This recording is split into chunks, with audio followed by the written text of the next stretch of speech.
வந்தே மாதரம். அனைவருக்கும் வணக்கம்.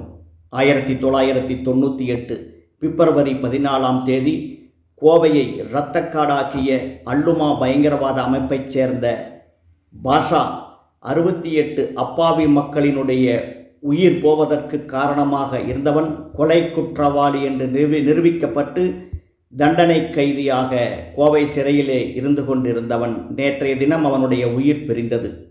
அவனுடைய உடலை அடக்கம் செய்வதற்காக இன்று பல்வேறு இஸ்லாமிய அமைப்புகள் ஒன்று திரண்டு இந்த கோவை காவல்துறையிடத்தில் அனுமதி பெற்று ஆயிரக்கணக்கான நபர்களை ஒன்று திரட்டி 4 கிலோமீட்டர்கள் ஊர்வலமாக சென்று அந்த கொலை குற்றவாளியினுடைய இறுதி ஊர்வலம் நடந்து அடக்கம் செய்திருக்கின்றார்கள். எந்த ஒரு நாட்டிலுமே ஒரு கொலை குற்றவாளிக்கு அடக்கம் செய்வதற்காக காவல்துறையோ அரசாங்கமோ பாதுகாப்பு கொடுத்ததாக சரித்திரம் கிடையாது. ஆனால் இந்த தமிழகத்திலே, அதுவும் கோவையில் இன்று நடந்திருக்கின்றது என்பது மிகவும் வருத்தப்பட வேண்டிய ஒரு விஷயமாக இருக்கின்றது. இந்த ஊர்வலத்திலே நூற்றுக்கணக்கான அடிப்படை பயங்கரவாத அமைப்பைச் சேர்ந்தவர்கள், தடை செய்யப்பட்ட அமைப்பைச் சேர்ந்தவர்கள் கலந்து கொண்டிருந்ததாக தகவல் கிடைத்திருக்கின்றது.